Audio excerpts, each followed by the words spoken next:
Last episode में आपने देखा कि मंजुलिका और जितेंद्र के बीच काफी बहस होती है, जिससे माला देवी गुस्से में आकर जितेंद्र के एक थप्पड़ लगा देती हैं। इससे घर में काफी अशांति पैदा हो जाती है। इसके अलावा प्रिया तारा अपनी बुआ के घर चली जाती है। मंजुलिका और माला देवी फिर से तांत्रिक बाबा के पास जाने का प्लान बनाते हैं। जब वे तांत्रिक बाबा के पास जाते हैं तो बाबा माला देवी को एक पाउडर देता है ताकि भाग्यश्री को वश में किया जा सके। मंजुलिका अच्छे बनने का नाटक करके भाग्यश्री और जितेंद्र को अपनी बातों में फंसा लेती है और शरबत में पाउडर मिलाकर भाग्यश्री को पिला देती है, जिससे भाग्यश्री एक कठपुतली की तरह व्यवहार करने लगती है। भाग्यश्री मंजुलिका और माला देवी की हर बात मानती है। अब आगे।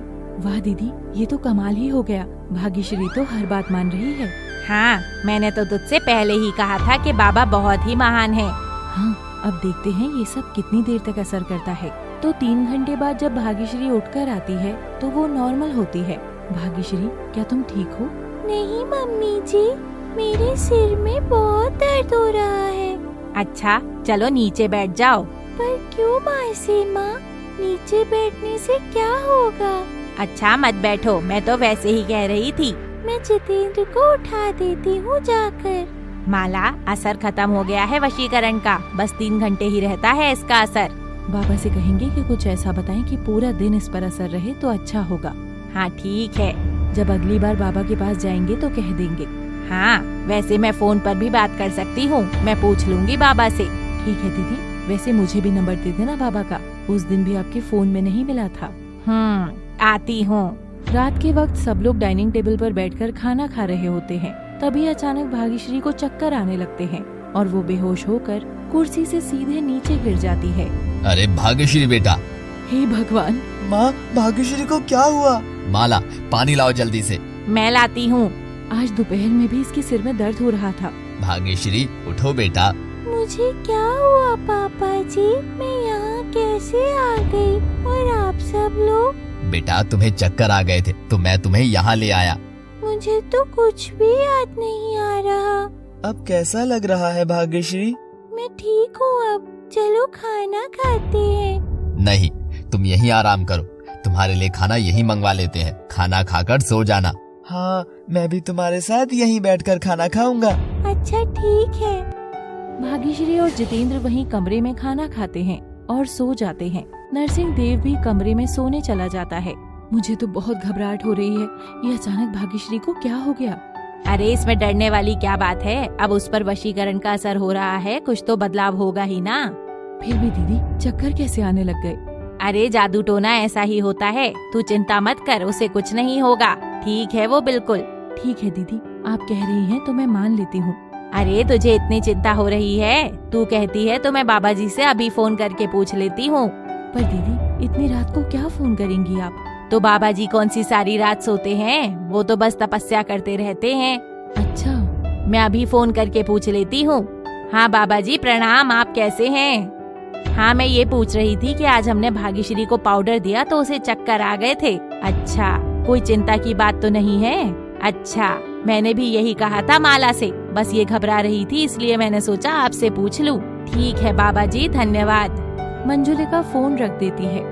देखा, मैंने कहा था ना कुछ नहीं होगा भाग्यश्री को, बाबा ने भी कह दिया, अब तो मान गई ना तुम। हाँ दीदी। मंजुलिका सोने के लिए अपने कमरे में चली जाती है। माला देवी भी अपने कमरे में चली जाती है। माला देवी को नींद नहीं आती, वो जागती रहती है और कुछ सोचती रहती है।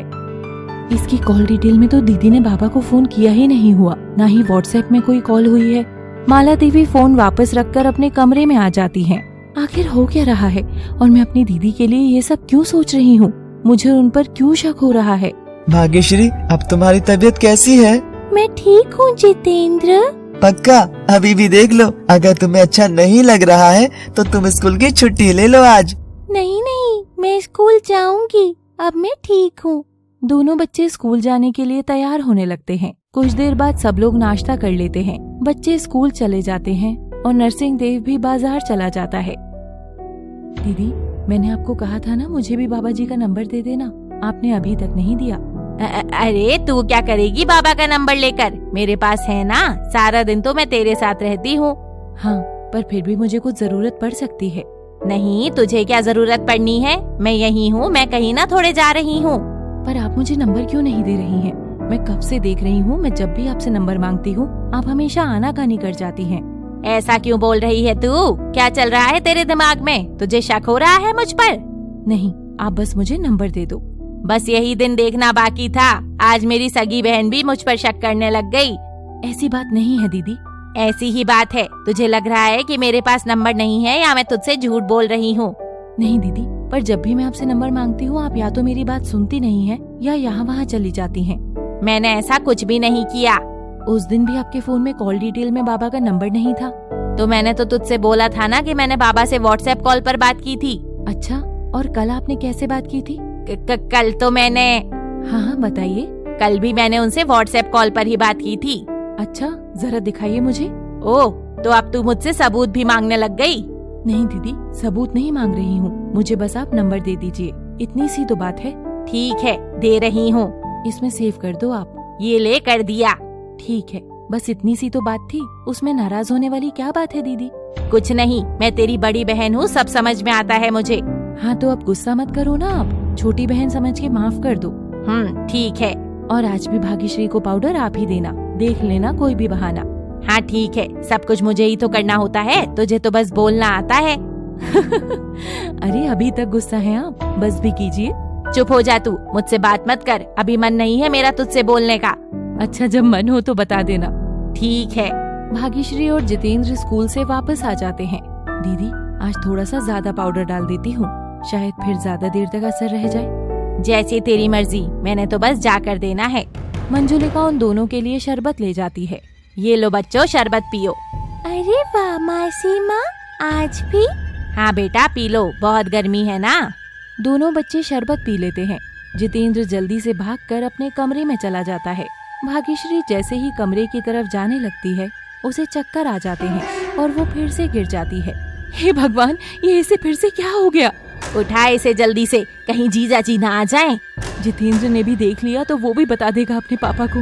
मुझे तो डर लग रहा है दीदी। उठ भाग्यश्री, उठ जा। ये तो उठ ही नहीं रही दीदी। दोनों बहुत डर जाती हैं।